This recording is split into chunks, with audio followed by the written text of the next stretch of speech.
The construction of the World Trade Center was an incredible breakthrough in skyscraper design. It was the project of the century. Everybody wanted to work on the World Trade Center. The latest in building technology allowed designers to go bigger and higher than anything the world had ever seen. It was just whammo, you know, the two biggest skyscrapers in the world.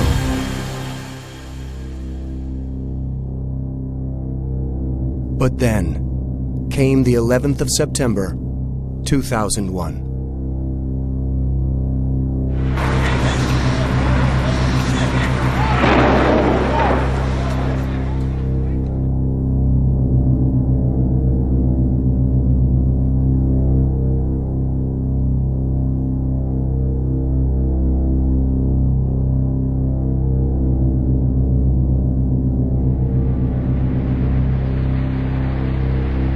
It's still not known how many people perished in this nightmare of collapsing steel and dust.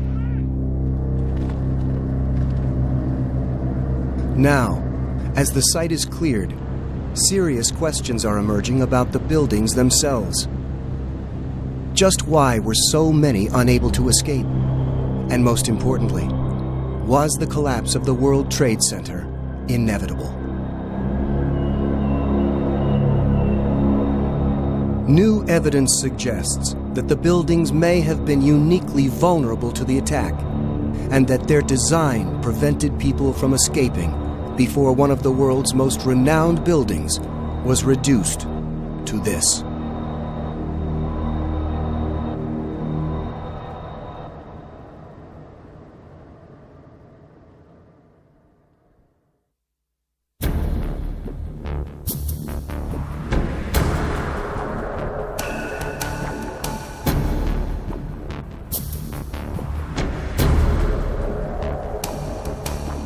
Less than 3 miles from where the towers once stood, clues to their collapse lie in gigantic, twisted heaps in this New Jersey scrapyard.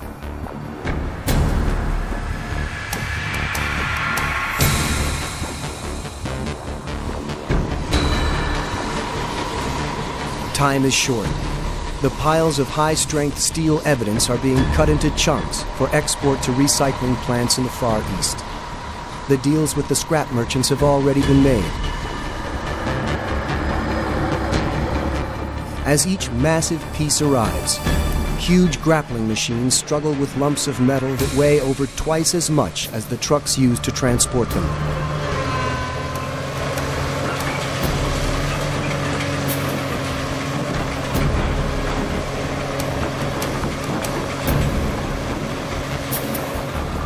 The very ground shakes as they drop just a few feet.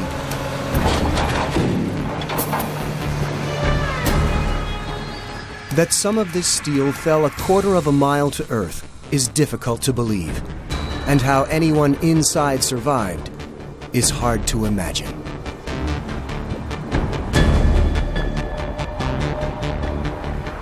But a few did survive, among them firemen, who witnessed the destruction from the inside of a stairwell as the North Tower collapsed on top of them. We were all in this little pocket in this stairway between the 4th and the 2nd floor. And this unbelievable sound, I still remember the sound of steel, these massive steel beams that are roughly 5 feet deep, twisting around us like they were little twist ties off a loaf of bread. I'll never forget it. The reason the Twin Towers fell is obvious.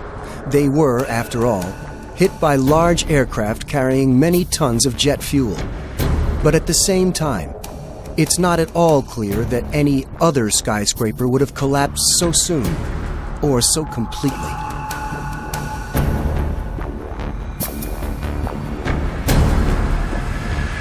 The person who might just know more about the World Trade Center than anyone is the structural engineer who built it. His offices in this lower Manhattan building once boasted a commanding view of the complex.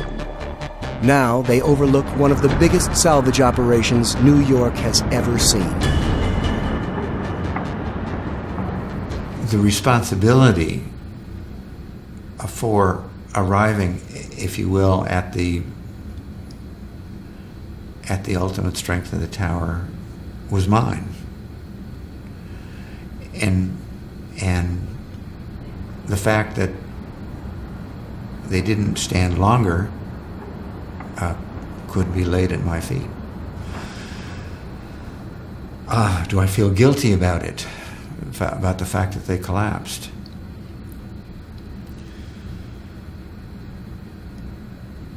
The circumstances on the 11th of September were outside of that which we considered in the design.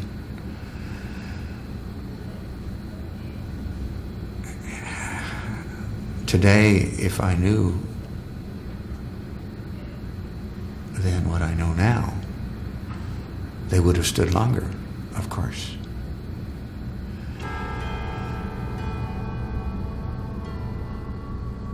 Back in the 60s, when terrorist strikes were not a credible threat, the towers won many awards for their engineering, which was cutting edge for its day.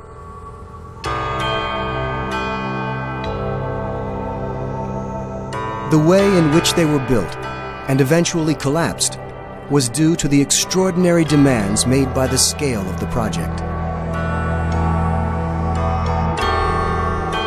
The complex was to have more office space than the entire city of Cincinnati, taller than anything ever built, in a town where high winds can be a severe problem.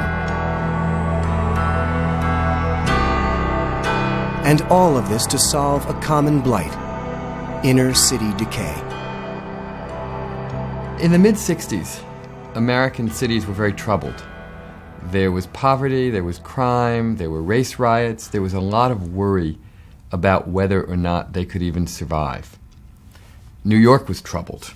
There was a lot of worry about New York's future.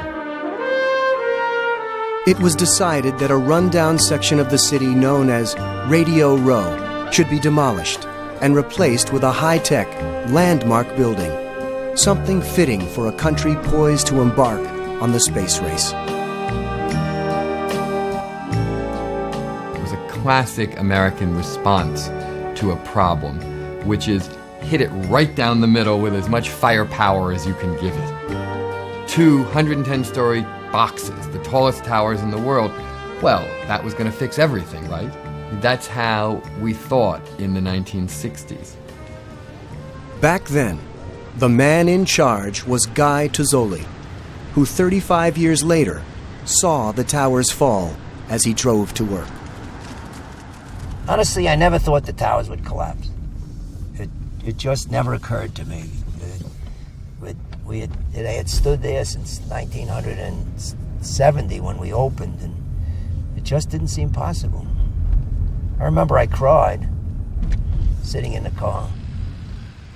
In happier times, Mr. T, as he was known to his staff, was put in charge of what the Reader's Digest called the biggest building project since the pyramids. My job was to make a program which the architects would follow. How many feet of office space, how many feet of consumer service area, a place for customs, a hotel, and then to find the architectural team that could carry it out. The architect was to be Minoru Yamasaki, or Yama as he was known, a Japanese-American who died in 1986. He conceived of a pair of 80-story towers sprouting from a huge open plaza. But even these giants would not have been enough office space for Mr. T.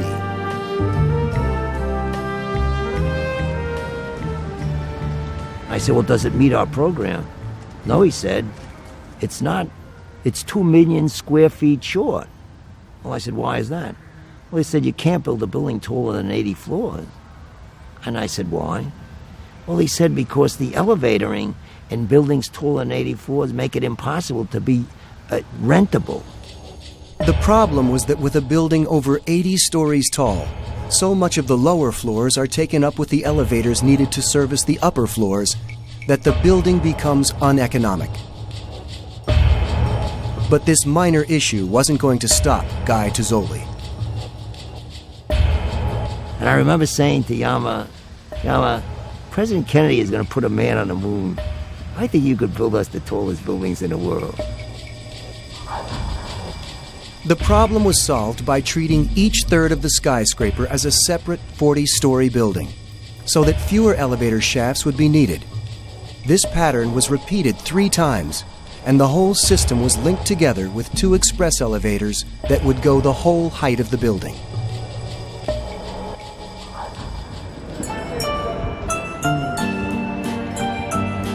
If you went to an upper floor of the World Trade Center, you didn't get in the elevator at the ground floor and go to your floor. You got into a big, giant elevator that was an express to what was called a sky lobby, and there you switched for a local elevator to your individual floor. That's what they did, and that's how the buildings happened.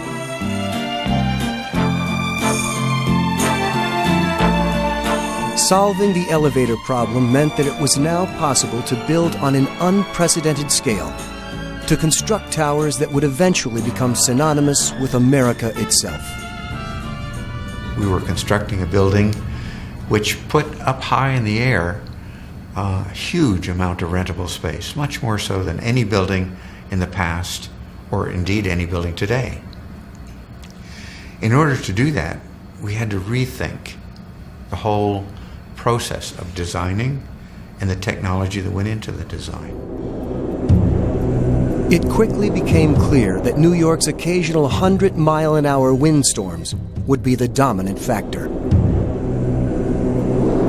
The lateral push of the wind on the World Trade Center is perhaps 4 or 5 times larger than the earthquake load would be if you build it in Los Angeles or in Tokyo. Such a vast building would be blown around in the wind, not only backwards, but from side to side as well. We had to think about the dynamics of the motion of the building, not just the fact that it leaned a little bit in the wind. The solution was to make the building of high-strength steel, concentrated in the exterior walls, a unique and dramatic departure from conventional skyscraper design. Most skyscrapers are built on steel or concrete frames, which is a grid of columns and beams that goes all the way through the building. The World Trade Center was different. It was what engineers call a tube structure. It was a very, very strong mesh of steel that surrounded the exterior. The way these walls were built was equally ingenious.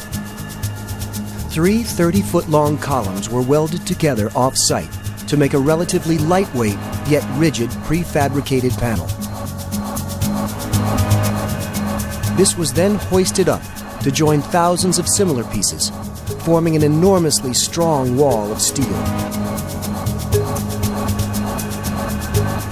In the middle stood a steel core, which would contain all the stairwells and elevators, allowing for one of the tower's major selling points: large, open floor spaces. Tenants like open space. It's flexible. It allows them to have big open rooms if they want, or to put temporary partitions anywhere they please. There was another advantage to the system. It would save money.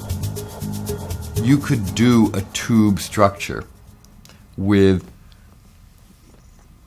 roughly half the amount of steel than you would need for a conventional frame that goes all the way through the structure, but it would hold up just as well. It would be just as strong. The end result was a building of extraordinary structural efficiency. Hundreds of acres of office space held high in the sky by the minimum amount of steel.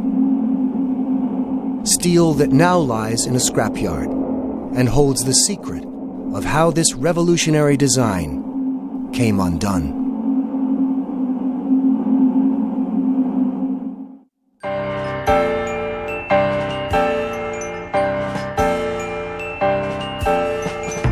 The World Trade Center was built at an astonishing rate, 3 floors every 2 weeks. Steel came from all over America and beyond, arriving just in time to be hoisted to a new home in the sky. Efficiency was a buzzword taken seriously by everyone on the team, especially project manager Guy Tozzoli. Well, the first thing I did is I scheduled meetings of 17 minutes. That was the maximum you could have my time. And I took it religiously that way. And you got an answer. That was very important. Because if anything was delayed, $1 million a day to stop this project. And it had to be done on time. Every aspect of the design was optimized in order to save weight and therefore cost. The steel varied in strength and thickness from tower to tower, since as a pair, the buildings would shelter each other slightly from the wind.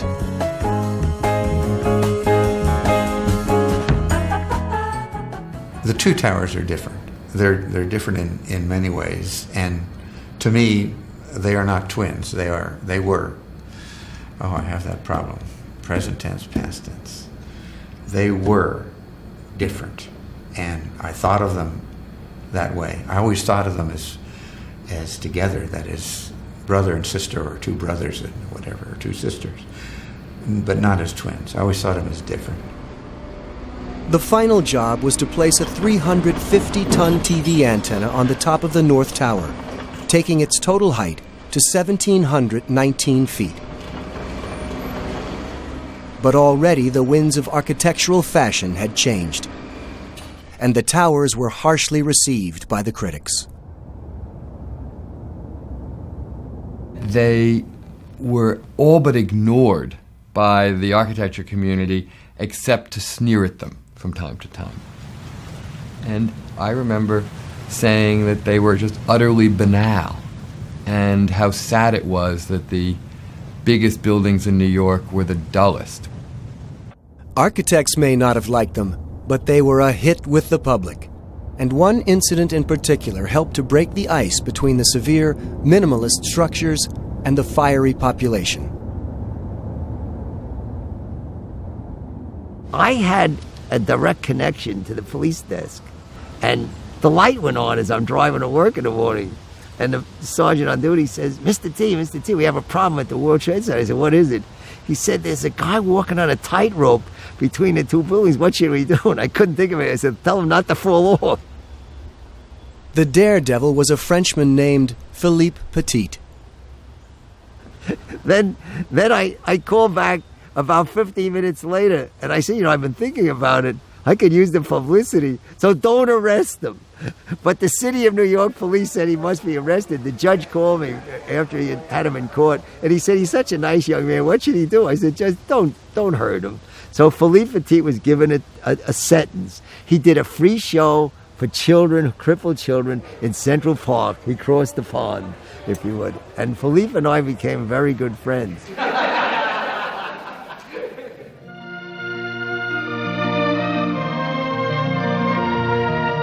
The World Trade Center stood for 23 years without serious incident. Apart from a few small office fires and the odd jammed elevator, the buildings led an uneventful existence. Gradually, the floors began to fill up. Numbers 1 and 2 World Trade Center, as the towers were officially called, began to worm their way into the hearts of New Yorkers.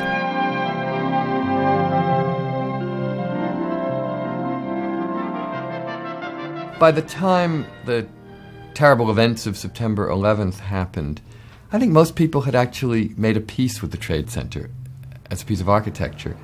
They may not have loved it, but they liked it. They saw it as a benign presence, as part of the landscape of New York, and expected and counted on seeing it forever. The first terrorist attack on the towers took place on February the 26th, 1993. A rented van packed with hydrogen canisters and the equivalent of half a ton of dynamite was driven into the garage beneath the complex.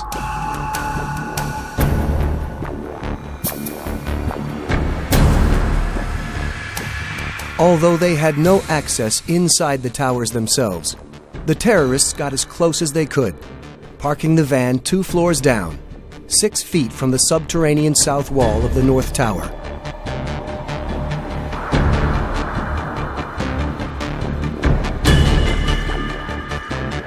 At 18 minutes past 12, the bomb exploded.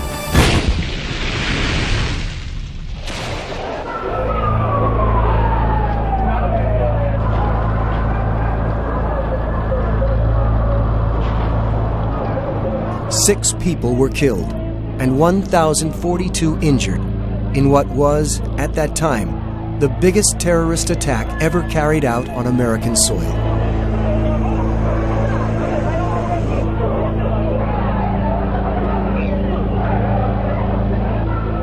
The towers acted like giant chimneys, sucking smoke from the blast upwards through the stairwells and elevator shafts, which were full of people trying to get out.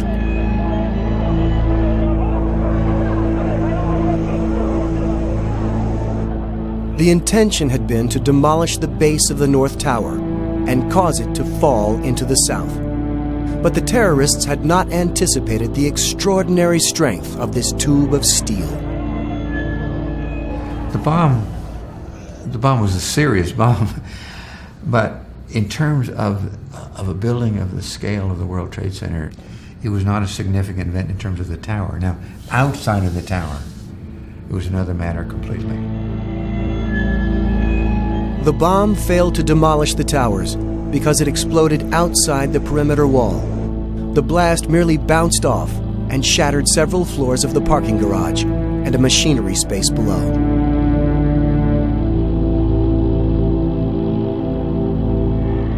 The next time the terrorists attacked, the outcome would be different, because 8 years later, they finally managed to penetrate the tower's defenses.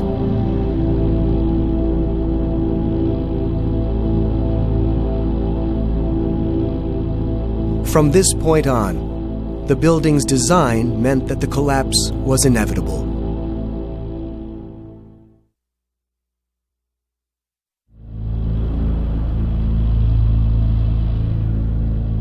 When the first 200-ton airliner smashed into the World Trade Center, traveling at over 400 miles an hour, it seemed that the building had survived the attack. But in fact, serious damage had occurred inside, cutting off vital escape routes and initiating the process by which the towers fell.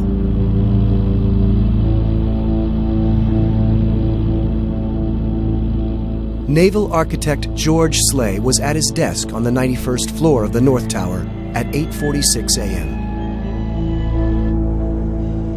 I was on the phone, I heard a roar, looked out the window and saw his passenger jet coming towards the building. It was only about 2 or 3 plane lengths away from me at that point, and I didn't really have time to react. It was just, I saw it and then it was into the building. George's office was just below the point at which nearly 200 tons of Boeing 767 had struck the tower. Our offices are between the 2 arrowheads, and my office was particularly to the first 3 windows to the right of this arrowhead, in this area here. It doesn't get much closer than that. My office kind of collapsed around me. One of my colleagues came rushing along to see if I was okay and offered to drag me out. I politely refused. I said I was okay and crawled out myself. At 6 minutes past 9, as onlookers watched in horror, the second plane hit.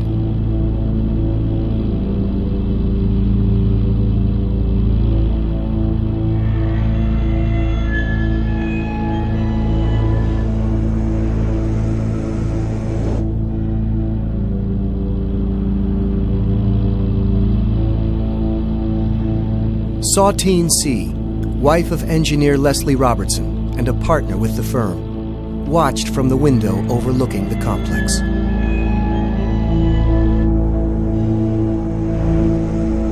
Well, after the first tower was hit, all of us were gathered around the windows on the north side looking towards the North Tower, which was burning, and I was standing by this window with lots of other people from the office.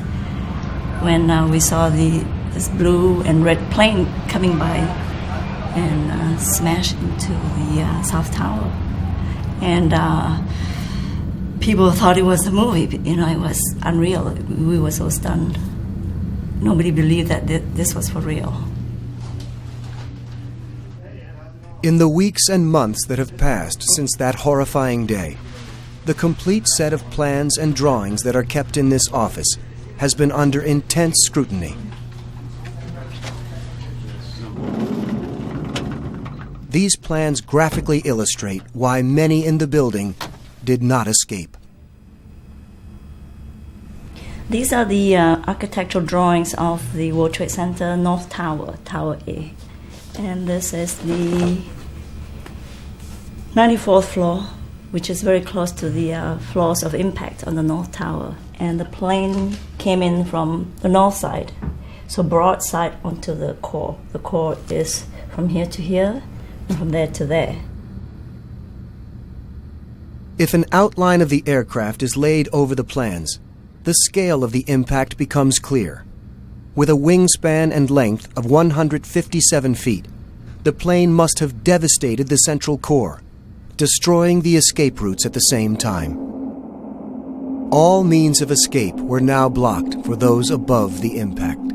The design that so ingeniously allowed the wide-open floor spaces had also concentrated the elevators and staircases in the central core. For almost everyone above floor 77 in the South Tower, or floor 91 in the North Tower, there was no way out.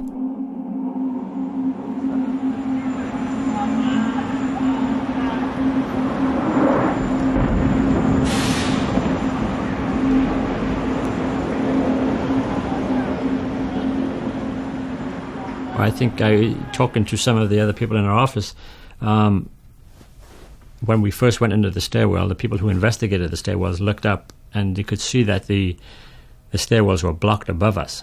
There didn't seem to be, there's a lot of debris there, and there was nobody coming down from floors above us. The elevator shafts were also severed by the planes, and tons of aviation fuel poured into them, starting fires throughout the building. Elevator operator Kelly Badillo was in the North Tower when the first plane hit. I think one of the elevators, the lower ones, I think the cables broke or something, because they just came flying down, boom. You could hear them. You could hear around the elevators, and then you could hear the wind, like a wind tunnel. But a lot of the elevators came crashing down. Doors flying right open, boom, hitting the other side of the wall and everything. Standing in the lobby, Kelly witnessed the destruction of the very system that had made the buildings possible in the first place. One of them came down and they hit the floor, or it hit halfway or something, and the doors, one of them flew open, and then people started coming out that elevator, and they had their hair was on fire. You could see the smoke coming off their jackets and everything. And they just kept on running. Once they got out of everybody just kept on running. Although few people survived from above the impact points, the fact that the buildings remained standing undoubtedly saved many lives. The fact that they were designed to resist over 13,000 tons of wind pressure meant they could not be knocked over. In a remarkably prescient interview given over 15 years ago, Charlie Thornton, one of the investigators, considered the scenario. Well, 13,000 tons is a lot of force. People always talk about an airplane crashing into a building. And in 1944 or 45, a plane did crash into the Empire State Building.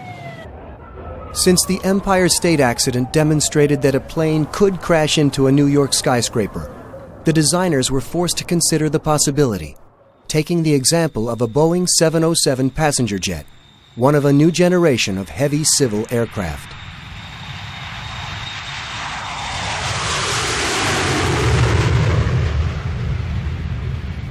The airplane we were envisioning was the largest airplane of its time, flying slowly and low, lost in the fog, But in any event, we designed the buildings to take the impact of the Boeing 707 hitting the building at any location. But the aircraft that hit the towers was a Boeing 767, heavier than a 707, fueled for a transcontinental flight and traveling fast. The energy contained in an airplane or any other moving object is proportional to the square of the velocity. Double the velocity, and you have 4 times the energy. And so the energy imposed on the building by the 767 was very substantially more than the energy that we had assumed in design. Although the impacts were far more powerful than what the engineers had envisioned, and the damage far more extensive than anything ever imagined, the towers did not fall. The enormous weight from above was supported by the columns on either side of the gaping hole. But the buildings were now stressed far beyond their design calculations, and the next phase of the tragedy would undo what little strength was left.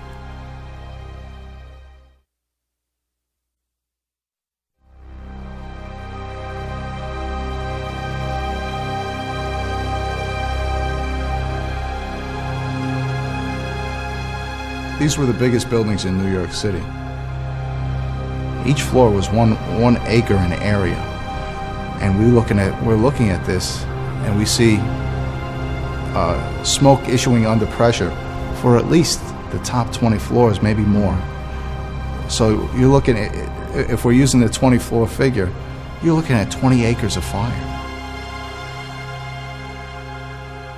Although the designers of the World Trade Center had considered the possibility of an aircraft impact, it seems no one had calculated the effects of the fuel on the structure. To the best of my knowledge, the considerations of the fuel in the airplane in terms of an explosion or a great fire was not considered. Now, we were not responsible for that aspect of the design, so I'm wrong, but I believe it was not considered, and further I believe that had it been considered, it would have been proven to be impossible to deal with it. As thousands of gallons of aviation kerosene burned, hundreds of firefighters were dispatched to the scene, although in reality, the sheer scale and design of the buildings meant there was little they could do to save them. A typical firefighting hose team can extinguish approximately 2,500 square feet. That's an area 25 by 100. If you get 2 attack hose lines side by side, they may be able to extinguish about 5,000 square feet of fire. The World Trade Center floor areas were 40,000 square feet. They're building these high-rise office buildings with open floor design and creating spaces almost 10 times more than the area we can extinguish with hose streams. The way in which steel-framed buildings behave in fires depends on their construction. In this test, done by British Steel in 1995, a large amount of typical office furniture was burned to see what would happen to the heavy steel beams that supported the ceiling.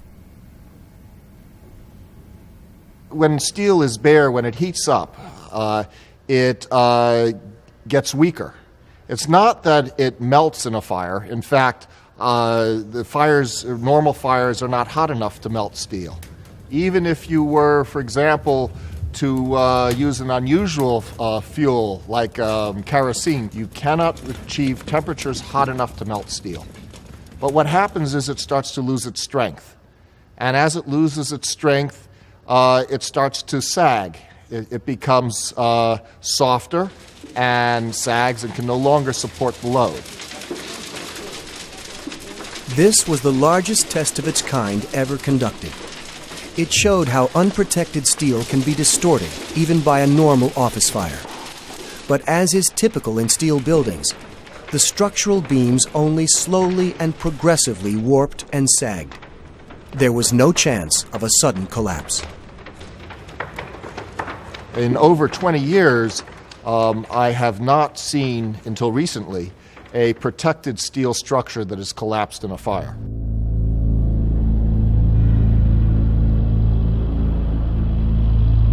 So what was the cause of the devastating, explosive failure that happened to the World Trade Center? How did such a massively strong steel building suddenly give way and come crashing down?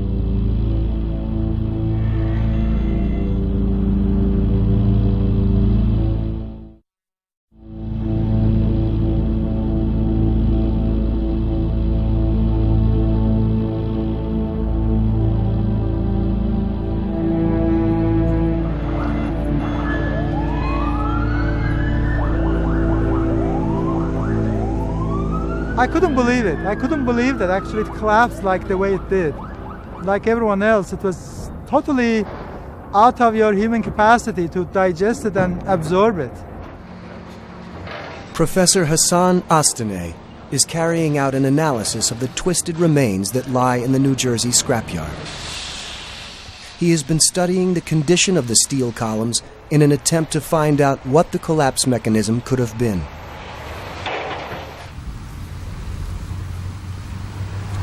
What you see here is actually very critical, very, very important. Perhaps this is the most important piece I have found so far.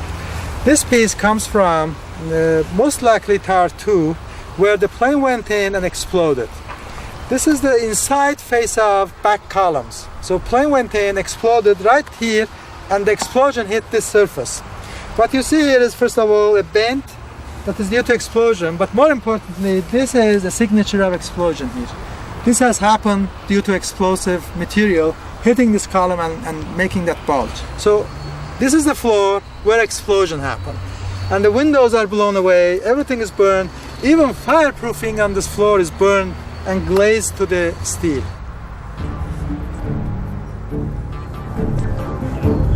The fireproofing in the World Trade Center was a sprayed-on dry, fragile material made of mineral fibers. Designed to protect the steel from heat, it appears that the fireproofing may have actually been blown away by the blasts from the impacts. Although every piece of steel in this scrapyard was treated, very little of the coating can be found. This piece, as you can see, has been burned. You can see the smoke and the fire effect on it. You can see some fireproofing, but really not much of it is left. So you can see that when the building was burning, there was no fireproofing left. The lack of fireproofing meant that the steel was extremely vulnerable to the heat from the kerosene. But what has intrigued investigators above all is that it may have had a disastrous effect on one particular part of the structure: the support for the massive, open-plan floors. At the Massachusetts Institute of Technology, Professor Eduardo Causel has been carrying out research into the disaster. In retrospect, and we can always play the general after the war, we can see what went wrong and what you could have done differently. And perhaps the Achilles tendon of the World Trade Center is the way that the floors were supported with the columns. The connection between the floors and the columns. There was, in my view, these were relatively weak connections. The floor system was unusual for its time. Instead of the thick steel beams that are normally used, the floors were supported with lightweight structures called trusses.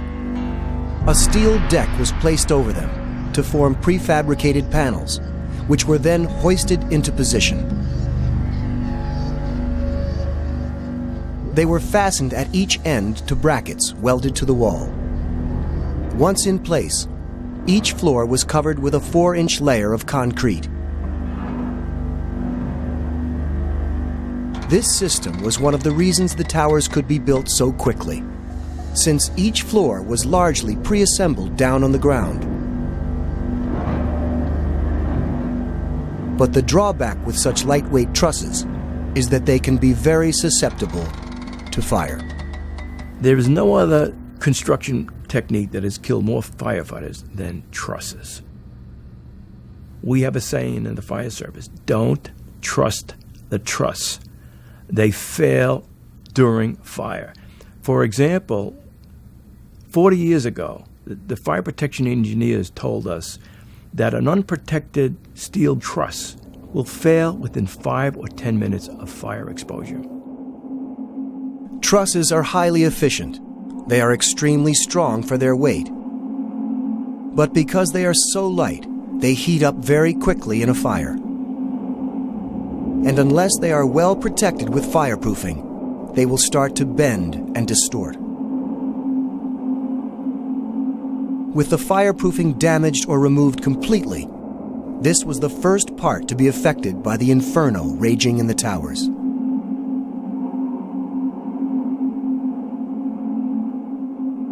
This computer simulation done at MIT shows how heating the trusses causes them to fail.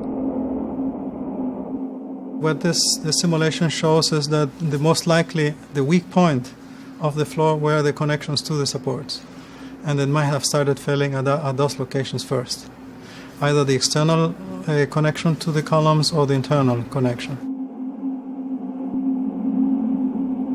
The heavily distorted brackets that remain in the scrapyard suggest exactly the same thing to Professor Astenay. You cannot bend the steel like this without cracking it, unless you warm it up. So what this piece tells me is that this piece was very hot when the floor collapsed and bent it. So that must have been the initiation of collapse of this World Trade Center tower. As the floors began to fail, the last terrible phase of the destruction started. The efficiency of the design meant that with any major element removed, the whole structure would fall. The reason why is best demonstrated with a simple wooden model.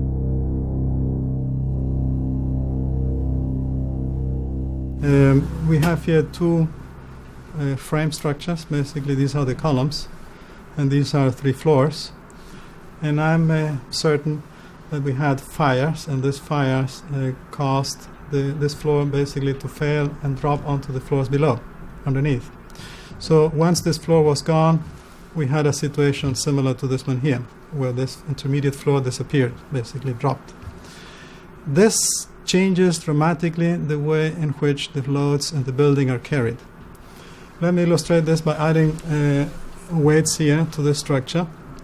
And this load, again, that I just added is transmitted through these columns all the way to the table. The important thing to understand is this floor does not carry any of this load. The only function of this floor is to connect the columns together, to tighten the columns together, and prevent them from buckling.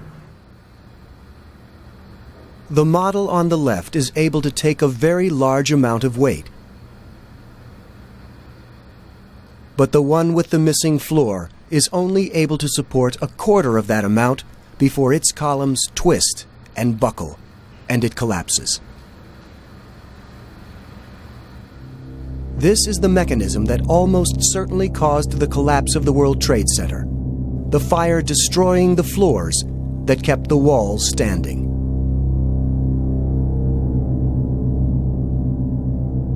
After burning for 53 minutes, the South Tower collapsed in 11 seconds.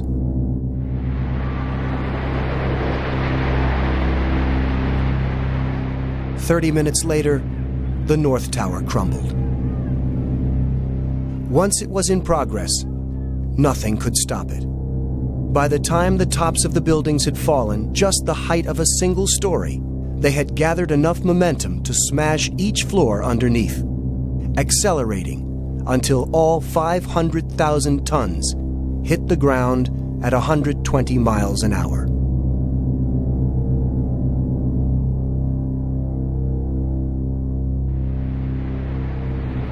The World Trade Center was an extraordinary building that faced an extraordinary and devastating terrorist attack. It now seems that its daring and innovative design hastened its tragic destruction. I'm a human being. I have trouble sleeping, and it's very tough. It's very tough to be the structural engineer for a building that collapsed and killed a lot of people. It's very tough. We can only hope that from this tragedy will come a better understanding of how high-rise buildings react to fire. Also, that protection from terrorist attack will become a new and urgent priority.